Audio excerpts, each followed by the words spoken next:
Inanunsyo ng Samahang Basketball ng Pilipinas nitong hapon ng Miyerkules ang Final 12 na manlalaro para sa Pilipinas sa FIBA Basketball World Cup 2023 na magsisimula sa Biyernes.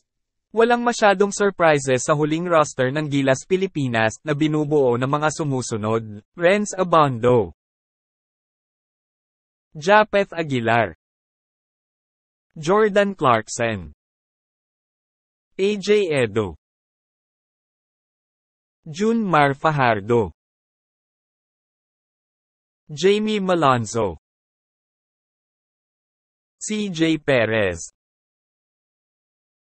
RR Pugoy, Dwight Ramos,